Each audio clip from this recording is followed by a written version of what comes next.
so I'll get started. So welcome to my Facebook Live for this week. So I didn't put out a call for questions because I was still had a heap of questions that I didn't answer from last time. So I'm going to address those. And there's some pretty interesting ones. Yeah, good to see you guys. Thanks for joining me. Well, first of all, bad news here in Sydney is that we've just been told that we're going to be locked down, stay-at-home order for another 4 weeks. So that is very depressing. It means I've got more clinics to cancel and things like that, and even more delay in being able to come back to Perth and see my family and all my friends over there. So anyway, that's a bit disappointing today. But anyway, I'm going to try to spend the time just building content and things to help people. So that's my plan. Okay, so here we go.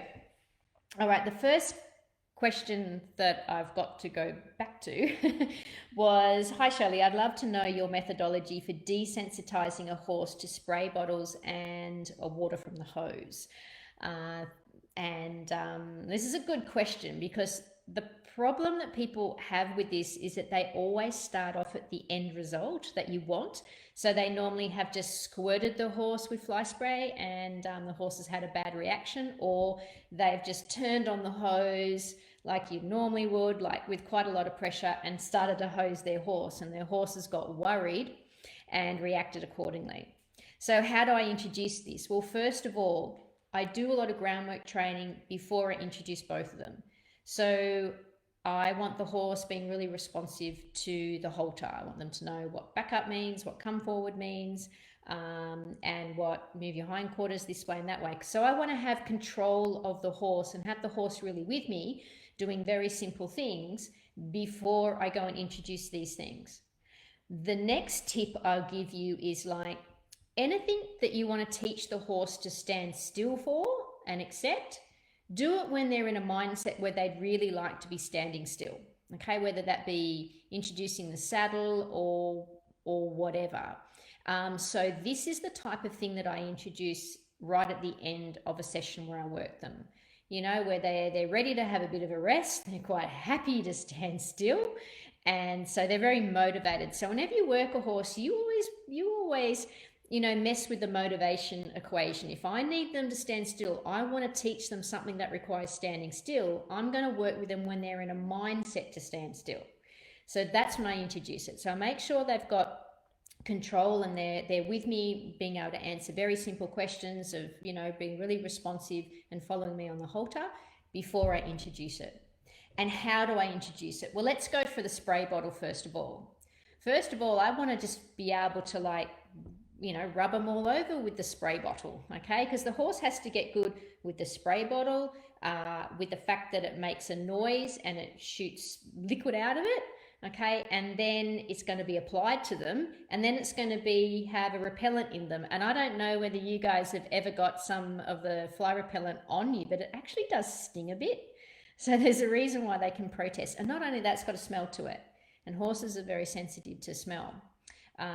Smell means more to them than it means to us. When it comes to smell, humans are not the most intelligent smellers on the planet, so we don't appreciate that. So there's a whole lot of thing about fly spray that upsets them. So I'm going to introduce it when I've got a lot of control of the horse already and when it's motivated to stand still. And the first thing I start with is just being able to rub the spray bottle all over them, okay? Then once they're good with that, I put water in the spray bottle and I rub them all over that so they can hear the sloshing sound of it, okay? Then what I do is once I get them the spray bottle and the spray bottle with water, I start spraying the spray bottle away from them, okay? So they get to hear the noise of the spray bottle and they get to see the mist from it. Then once they're good with that, well, then I hold the spray bottle so the drift of the liquid, the water that I have in it, and I start with water, will drift onto them and touch them. And I always make sure that it drifts on and touches them around about their wither shoulder area. Whenever you introduce anything to desensitize a horse to, whether it be water or even if you're just desensitizing with a stick and string, you always go for that wither kind of area. Some people call that, some horsemen call that the weather shield, because that's the part when they call it the weather shield because when it rains and stuff like that, the horse will position itself with that facing the brunt of it. So it tends to be the least the part of the horse that the horse kind of will protect the least, if that makes sense. That's the thing with hosing. People make the mistake of going for the legs first, and it's just like horses are really protective of their legs. But if you go for the weather shield area, so you let the mist that's coming from the spray bottle just gently drift over and touch them that way. And then of course the next thing you do is you introduce just light gentle sprays on them. So what I do is I start off just putting the spray bottle up close and just very carefully depressing it. So just a little bit of liquid, and then I rub it into their skin, okay, just with water. And I then move on just to being able to spray a little bit more. And of course, I do that by introducing it into the shoulder weather shield area, and then I expand from that until they're very cool with that. Then to introduce the repellent, what I do is I make a diluted version so it's not so smelly, okay? And I do a similar thing of just, spraying it away from them, and then introducing it slower and slower in contact with them. Just be really careful when you got repellent in it and you're spraying it. If you get into their eyes, it will really sting, or on any mucous membrane. So again, make sure that's not windy, it's not kind of blowing their face or anything like that, and introduce it that way until I can, just use full strength fly spray and be able to spray them all over with it. But I do make sure, as I said, very important that they want to stand still. If at any of those particular stages they move at all, I will just keep, just no different than a desensitizing exercise. I'll keep doing kind of thing I won't stop doing what I'm doing if they start moving around, okay? I will keep doing it. Even if I can't keep spraying them or keep touching them with it, I'll keep moving my hand, okay, until they stop. So I don't at any stage let them form any association that if they move, they stop me. But I don't necessarily really have any trouble with it. By the way that I start and introduce horses to it, I normally don't have them really bothering or caring at all, unless someone's already freaked them out with it. Then I might have a little bit of they'll see the bottle or they'll say the smell and they'll start getting agitated. But that's actually quite rare. The way that I introduce it, when I introduce it, when they're motivated to stand still, with the level of control I have with them, before I introduce it, and just the stepwise approach of introducing it. Okay, I usually don't have a problem. The next thing is with the hose, I do a similar approach, okay, because everyone makes the mistake of full, really powerful hose, and they go for the legs. Okay, again, I just start just being able to rub them on that weather shield area, just the hose and the nozzle. Okay, I might just start with the nozzle and then with the hose, okay? Not on, off, okay? Then when I introduce a little bit of water, I just let it trickle out. And I never forget someone that brought me a horse that was really phobic of the being hosed down and had a lot of trouble. When they saw what I meant by just turning the hose on a little bit, as soon as they saw that, they went, oh. They went, I've been putting on a lot faster than that. And it's like, yeah, well, that's your problem. You just let it trickle out. And you just drizzle it. You just hold it in your hand like the nozzle with it dribbling, and you just rub on them slowly with it, so they feel that water dripping down from their the weather shield area on their shoulder area down their legs. Okay, and you just slowly do that, and you slowly just increase it just a little bit at a time, expanding where you can. And if you introduce it like that, horses are generally cool with it, as I said, unless they've had an issue with it and it's triggered some kind of evasion response. But again, it's when I introduce it when they want to stand still. It's probably not the greatest thing to introduce it in winter when it's on a freezing cold day, because that's going to motivate them to feel more uncomfortable. So it's definitely something to do. Pick your time of day to be able to do it.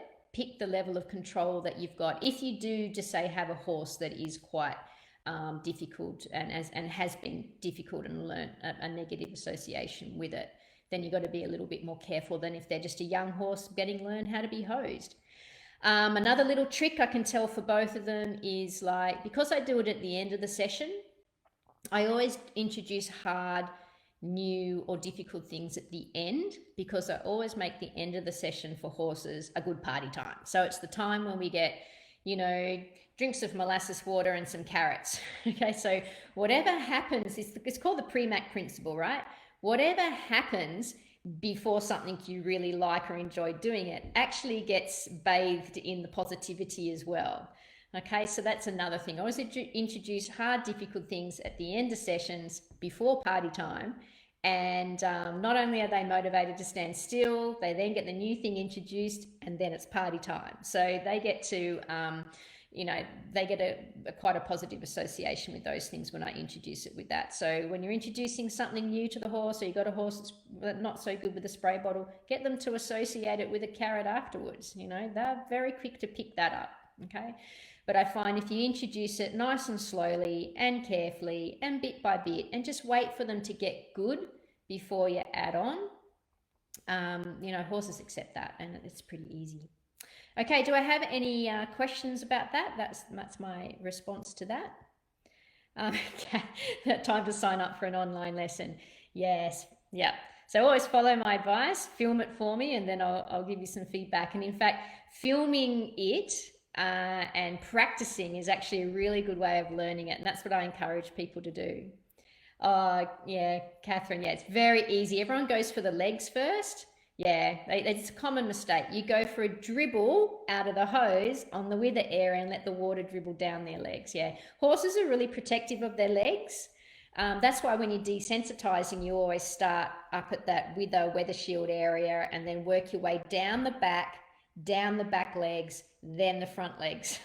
That's how it goes, because you're less likely to, that's kind of the way that it goes. Yep, carrots and party time are definitely a win, Zoe. Alrighty, guys, I'm going to move on to the next question. Okay. All right, this is a cool question. It is, what is the triad of horsemanship? What is the concepts of timing, feel, and balance? Now, isn't that a horsemanship question and a half? Okay, so timing, feel, and balance is what is known as the triad of horsemanship. Now, I remember years ago when I'd look at the, Tom Dorrance and Ray Hunt quotes and all those types of things, like they just sounded like Shakespearean poetry to me. They didn't actually make much sense. Okay, and they're really interesting things. They're kind of sayings that the more you learn, the more meaning they have. And now I look at them and they're just beautiful gold, and the sayings. But unless you kind of know, they kind of, when you can understand a horsemanship or a Tom Dorrance or a Ray Hunt quote or a Buck Brenneman or anything like that, when you can understand those quotes, you've reached a level of understanding. Because they really are beautifully said. And I wrote a blog a number of years ago. I went to a clinic by a lady, a wonderful lady called Lee Smith. And Lee Smith's mentor was Ray Hunt. And she's been an amazing, she's female, first of all. Lee Hunt, I assume Lee Hunt was a man. And to discover she was this amazing woman was just really incredible. And I loved her. She's a real proponent of what's called the cowboy wisdom of those sayings, but she's got a different kind of take on them. Her explanations are actually, the way that she says them, it's actually easier for people to understand. And I don't know whether that might be a female thing, but I wrote a blog about it, and I will make sure that I repost it because I've mentioned it here. But man, she has some good ways of explaining concepts of working with horses. As she said, she doesn't necessarily have a method. She just follows the principles that you find in cowboy wisdom. Anyway, the triad of horsemanship comes from cowboy wisdom, and timing, feel, and balance. They actually have superficial meanings, and I'll go through them first, but I have to tell you, they've got a lot deeper meaning. So timing is when it's all about, and I'll just read you this that I wrote down. It said, this is what I wrote down, okay, to try to give myself a bit of a note about what I was going to say, was that the triad is, what it really is a combination of physical things you do based on decisions you make depending on the outcomes you seek.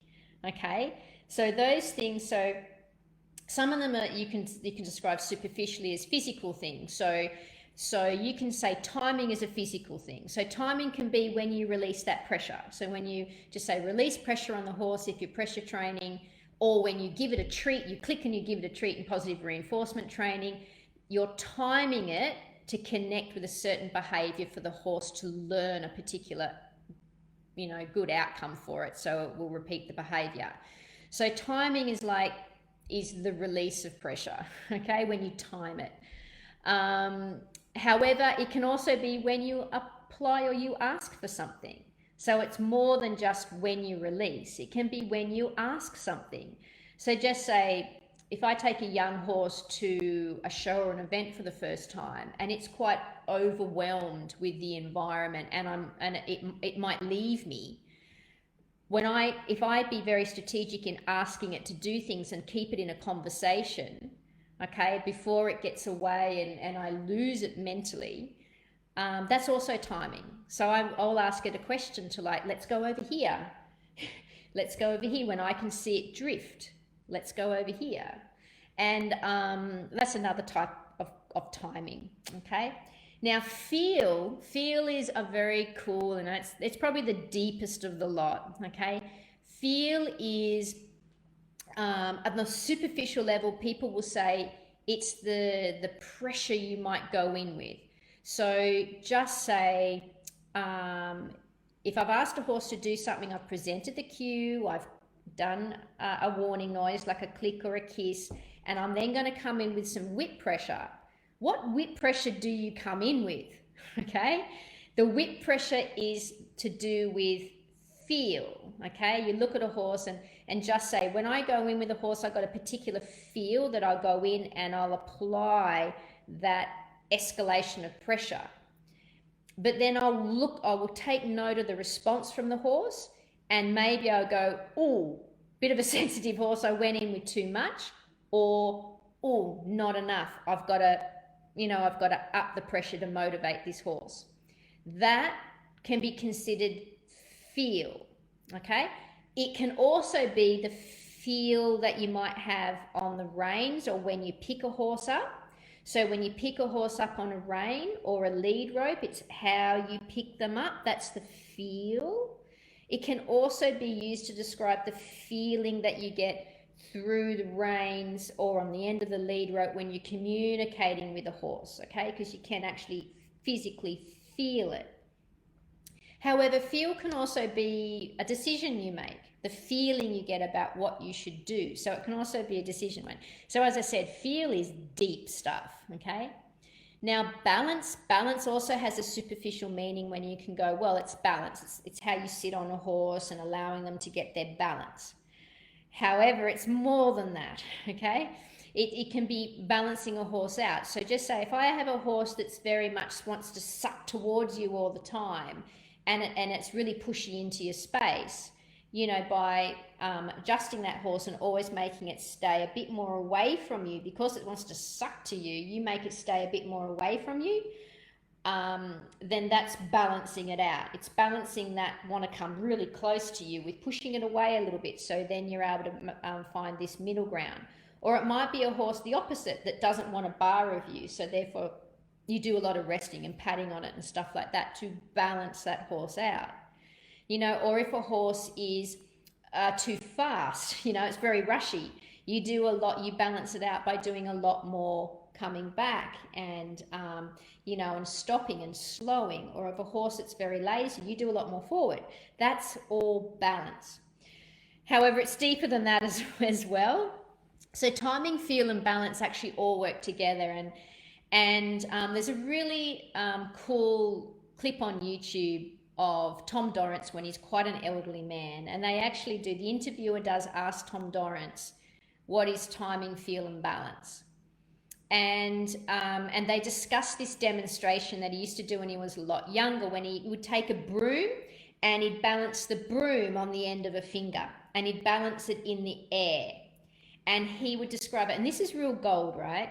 And he said what it's like with that broom, to keep that broom in the air, to keep that broom balanced and in the air. You just can't be static. If you just be static, it'll fall.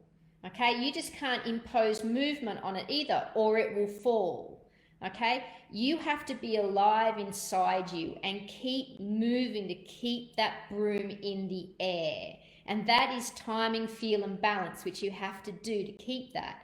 So it's that when you learn, when you work a horse, it's just not the exercises you do. Okay, it's just not knowing what to do. It's this the timing and feel and this concept of balance that you've got to get to keep that horse with you and keep it balanced and up in the air. And it's a constant little tiny adjustments all the time. Okay, and just say you want to do something with that broom, you've got to walk forward with that broom. You've got to then make some adjustments to be able to do that. So yeah, when you work a horse, it's a connection that is alive because they are alive. And it's these constant little adjustments and this thing that becomes almost automatic within you, but you can break them down to be timing, feel, and balance. So I hope that answers that. Okay, so have I got any questions or comments about that? Zoe, that feels like the $64 million question of horsemanship. Absolutely. It's deep, deep, deep. But as I said, I can't recommend that blog that I wrote about those 4 days that I spent with Lee Smith and the really cool way she had to explain things that I think will be very helpful for anyone that looks at Tom Dorrance, Ray Hunn, or whatever quotes and just think it's gobbledygook poetry, because there was a time when I used to think that as well. But I think Lee Smith hers are a lot easier to understand. I think they're really beautiful. Yeah. Okie dokie. Okay, no questions on that. So let's move on. This is a good question. This is Kath. Oh, Yvette, sorry. Great tip, Shelly. I fudged up with my young horse, assuming he'd be really fine with fly spray. Yeah. Yes, you sensitized instead of desensitizing. Yeah, no worries. Yeah, you'll have to go back and listen to my advice on that. Alrighty, so this was a question from Kath Knowles, and it's a real beaut one. It's a can of worms, which I always like. I'm interested to know at what age I can start round penning a young horse. Okay, very, very cool question. Or working with a young horse. Okay, because there's something I got to say up front that you've always got to understand with anything. A horse only has so many circles in it. It's finite before you start breaking down joints. Okay, now, that doesn't matter how wonderful you are, how good you are, and how well you train. That's just physical thing. That's just physical wear and tear. Okay, so I'm just going to stop there because my computer's just flashing that I'm about to run out of batteries. So just 2 seconds, and I'm just going to get the cord and plug it in. So hang on.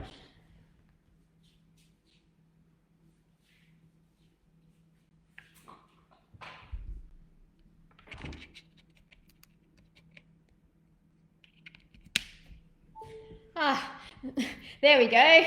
That would have been cool to run out of battery. Okay, so when to start a young horse in the round pen? Okay, so a horse only has so many circles in its life. It's finite. Okay, it doesn't matter how well you set them up. It's just a fact. And you have to use those circles circles or anything you do with a horse with care. You don't just throw them away and waste them, and you don't do anything that could be detrimental. Okay, so when it comes with a young horse, generally you got to look at them because all horses kind of mature at a different rate. But certainly you look to see whether you look at their knees to see whether those bones are fused yet. It doesn't mean to say if they haven't fused that you can't do something really, really small. Okay, but generally I don't start really, I probably go for like 18 months to 2.5 years is generally when I will kind of start. And I said it depends on the horse and it depends on the breed. And I will only do little tiny mini sessions. And got to be very careful with your surface. Round pen surfaces are really important to make sure they're maintained. A surface that is too hard can be very detrimental and jarring to joints, which is not cool. But, really heavy surfaces are really quite detrimental and can cause injury and stuff like that. So as I said, it does depend on the horse. It does depend on how it's maturing, but I will play around with a horse a little bit depending on it. Okay, if it's very immature, no. I just start on, leading it around and doing more holder work and things like that. But yeah, 18 months to 2.5 years, I'll start having a little play around in the round pen, but I'm talking about minutes, 10 minutes, with most of those minutes doing nothing, just having little plays around. Yeah. When I see them kind of burning around the paddock and everything like that and really playing and things like that, and their body's maturing and stuff, then I know that I can have a little bit of a play. But I'm always very cautious. Remember that you've only got so many circles in that horse before, that's when you want to set it up well for its life. It's also not good to say, I don't believe in the people that go, well, I left my horse till it was 6. It's like, no, that's like saying you can't start ballet until you're 25, like doing a little bit of work, that exercise work and learning to move and all those types of things. If it's done very, very carefully and not detrimentally, done very carefully, it can be, it can help the horse and set them up for the future. It's how it's introduced. So with young horses, I don't, but as I said, and it's controversial, those people that advocate leaving horses until everything's kind of fully developed, bones and actually everything changes, that remodels depending on what it's being used for. So the body can adjust and make adjustments and stuff like that. So starting little things early and introducing it can actually set the body up to kind of really well protect itself. Then giving it no stress or strain, and then wondering why it breaks down, when it is 6 and you introduced it very young, until it was way older when that didn't happen. It's just that you've got to do it very, very carefully and mindfully, and making sure that you take your time. And tiny little sessions, tiny little sessions of minutes, to start with. Okay, I'm just going to go over and have a look at the comments.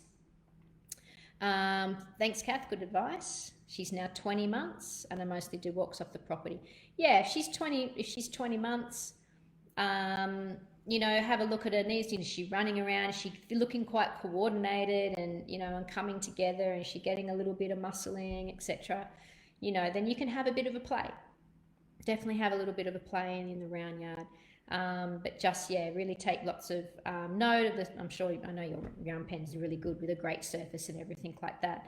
But it's just for, a couple of minutes. Just do one little, just get it to go, your way. Practice that. Practice an upward transitions and then stop. Go and stop, Just little tiny introductions to it.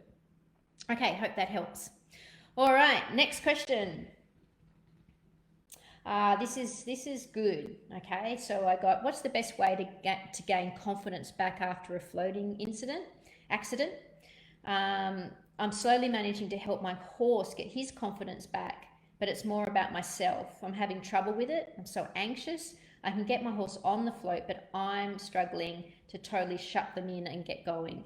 Yeah, so when you have a floating accident, it's just not the horse that gets worried. It's it's feeling nerve-wracked yourself. Now, my advice in here is, because horses absorb emotions from people, it's really, you've got to deal with yourself first. You've got to really support yourself and how you feel about it and get your confidence back, because that's going to help the horse. And it looks like the horse is actually getting their confidence back, but the person's struggling. So my advice in this regard is to remove the main triggers for you, which will be, your float, you doing up the back, you driving. Okay, they're your triggers, because you're involved in the accident as well. So what I suggest is get a friend with a good float, reliable car, and everything like that, and maybe their confident floater would be really good, and go for a short trip. Okay, but get them to come and get you in their float with their horse, with them driving. So it takes all the triggers of it being your float with you driving out of the picture, and do that a number of times. And so your brain has to see that you had this experience that was safe and nothing happened to you. and do that a number of times until you feel that you're relaxing about it. And you've also got to see that your horse was okay. You know, your horse went into the float and the horse floated okay. You need to witness and see all that, and allow yourself to do that. So that's where horsey friends are gold. I remember when I started off floating horses around, I had a great friend that came along and you know, and drove my car for me to begin with, and then came with me as I drove, and you know, that was a lovely a lovely introduction to getting confident with floating my own horse around. And I think after you've had an accident, do that, and I think friends will always understand. So then when you feel really confident, then, you know, hook up your car and your float and you drive, but have your friend there, you know, so they sit in the passenger seat. And then when that goes all good, then try going off by yourself. I think that is the best way, because remember, fears and fear triggers, your brain's just identified that as a potentially dangerous thing, right? Wisely so. It did. Okay. So you have to show your brain, okay, that subconscious part of yourself, that that we're safe doing this, that we're okay, we're in control, it's okay. And then what will happen? Your brain will identify it and it will down regulate it. Okay, it will down regulate the level of danger until it will like turn it off.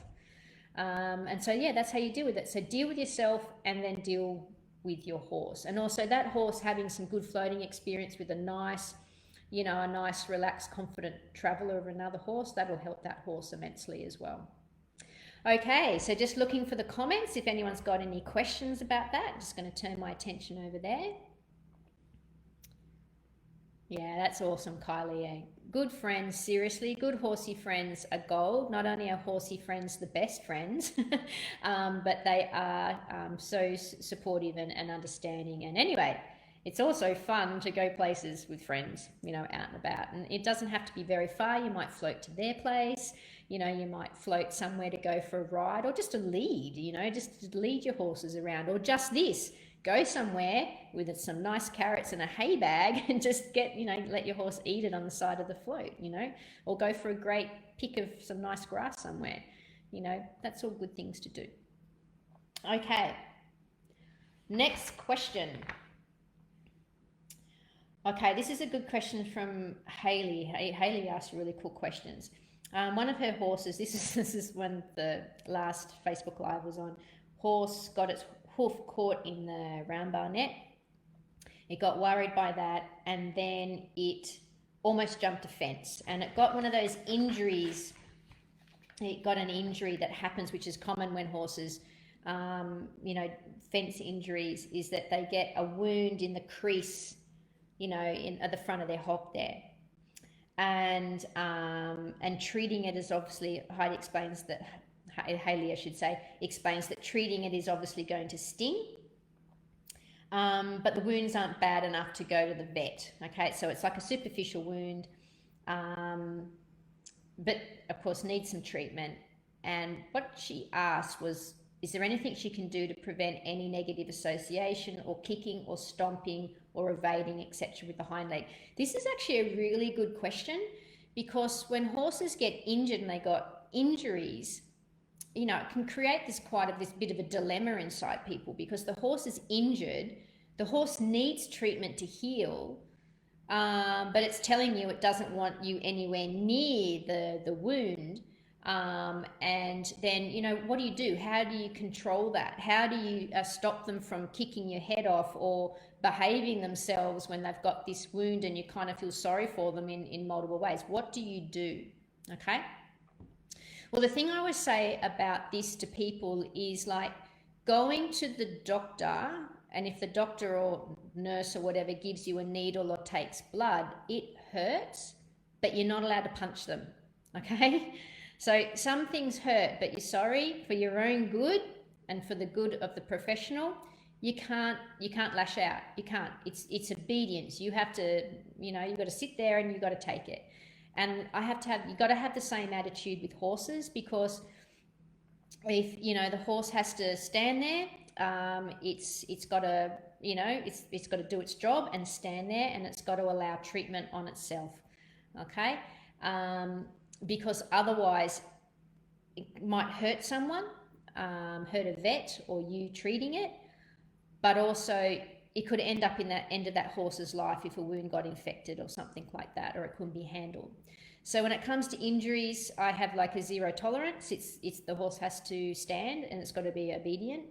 But of course, you're not going to be, think about it, nasty and cruel. If, you know, if that injury is really bad, then it might be good to get some, you know, to get the vet and to get some painkillers, etc.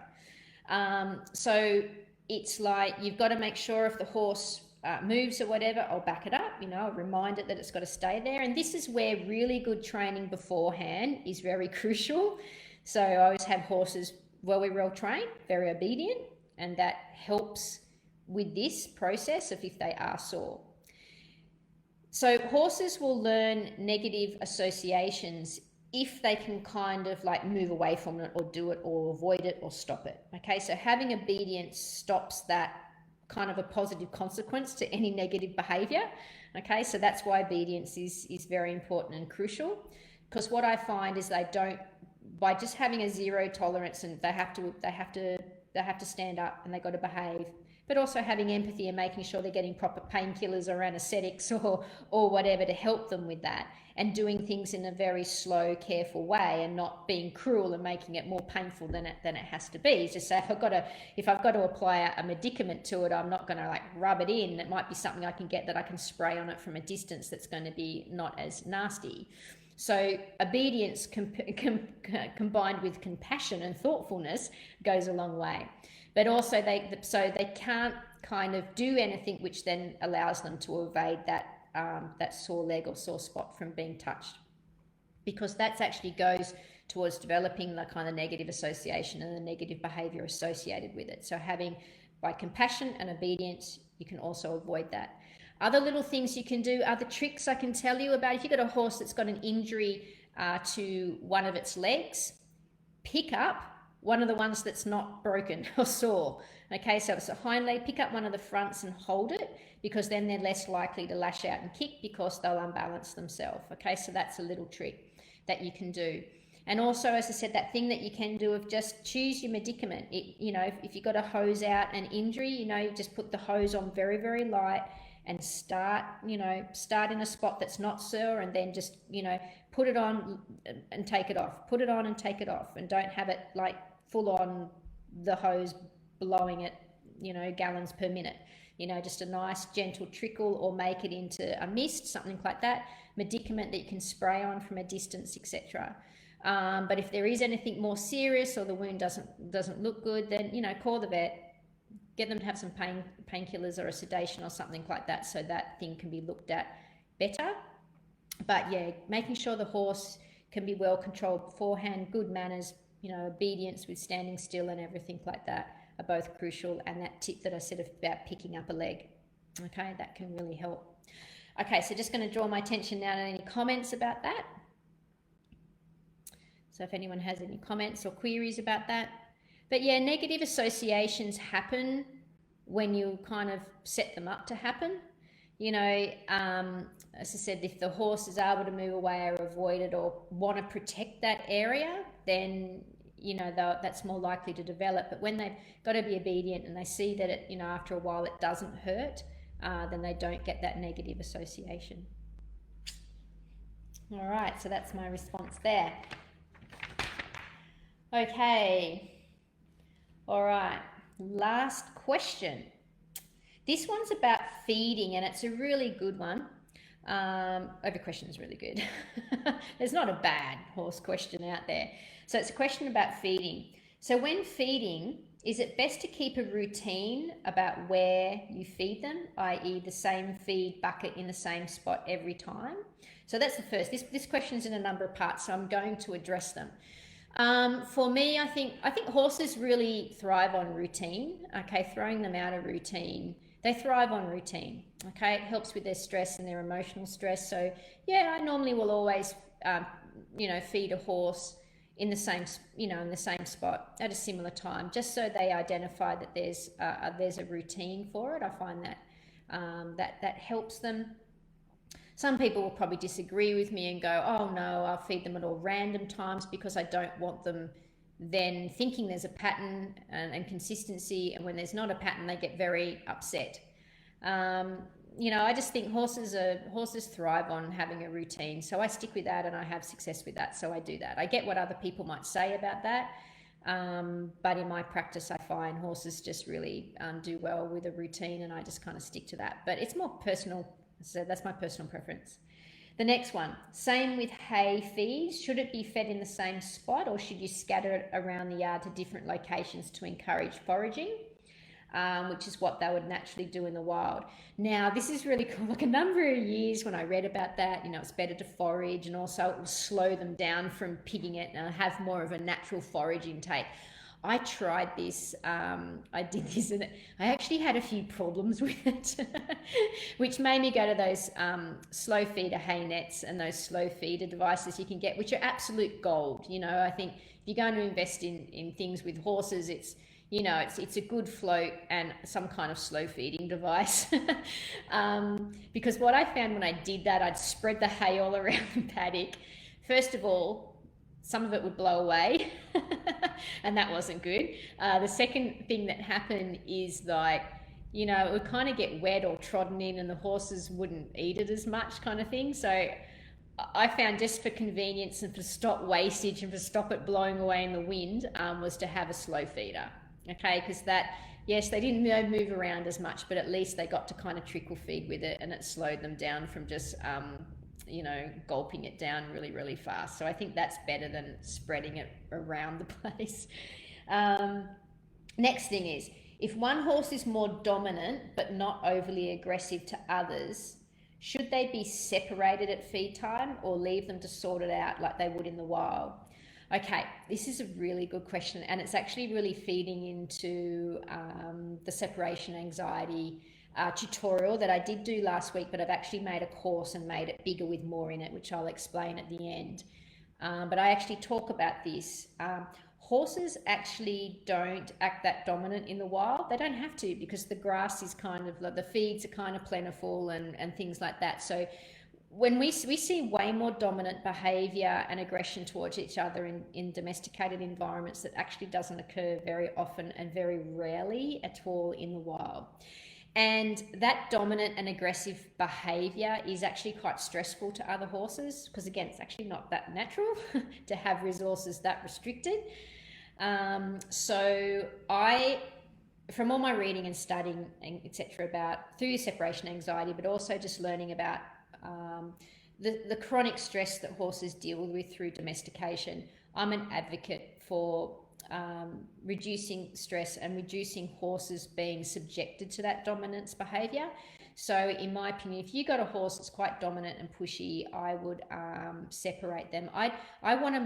You want to make horses' lives as harmonious and as calm as possible, because that's what the herd does. That in nature, that's what actually gets them to stick together.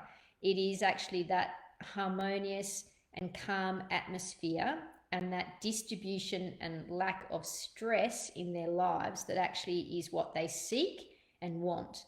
And if there is a horse in there at all that pushes and bullies and the others around, that's actually not normal natural horse behavior. That's actually been inspired by the domesticated environment. It's stressful. So I believe in not letting them just sort it out.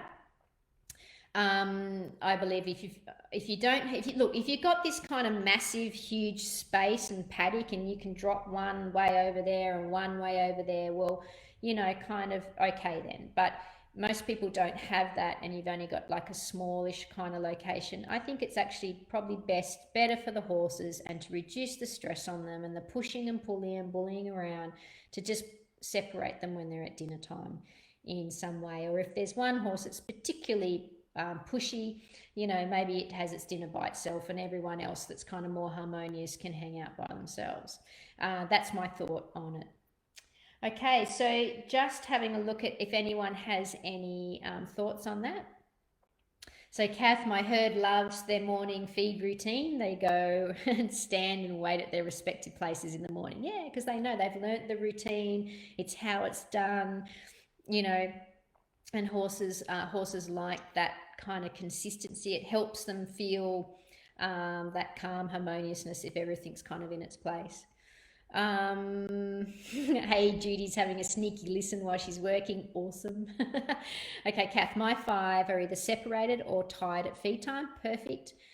Just a heap easier for everyone. Yeah, it just does. You just don't, people think, right, that horses are herd animals and therefore they'll be happier if they've got some friends.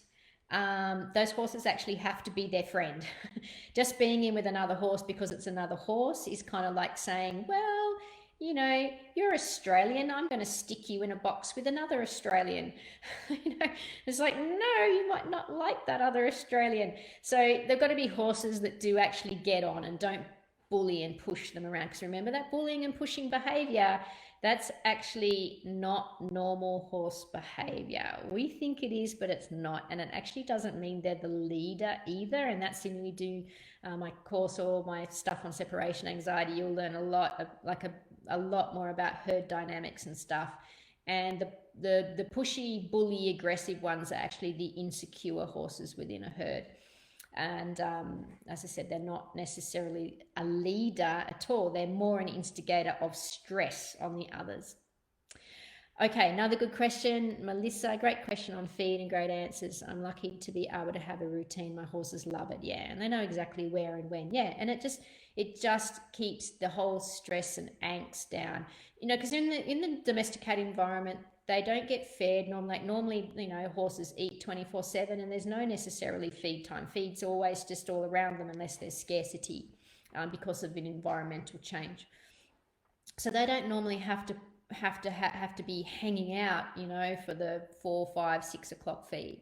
But our guys do, and that can create stress. So making it as stressless as possible is important.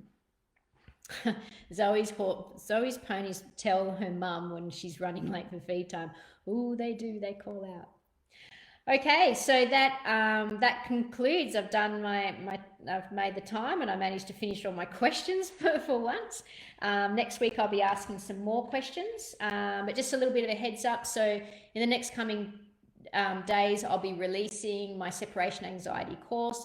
Those of you that listened to my live last week, which was really cool, unfortunately, I can't do another kind of paid live on that particular topic for another 5 months. Facebook won't let me do another one for another 5 months. So I've turned it into a course. So the other part of learning more about the herd dynamics and applying the ideas I've expanded on. So the course is pretty cool. So it's got more than what we talked about in more detail, and I've also created a little workbook as well as I've got some little sample videos and stuff like that to kind of show the differences of the different type of horse profiles there. So by taking the course, you will look at horses in your own horse and not even separation anxiety, just anxiety in general in a different way, and have a different appreciation of what you're doing when you're actually training. And it's more than horses just bonding with others because they want to be friends and stuff like that. It's actually way deeper than that. And I think if you do the course, you'll find it quite interesting. Okay, guys. So I've got to make courses, Zoe, because otherwise I've got to pay my bills somehow, because every clinic and coaching thing's been, off the cards for a couple of months now, which is pretty tough. Anyway, it's giving me time to create stuff. Anyway, thanks everyone for your support, and I will see you all next week. See ya.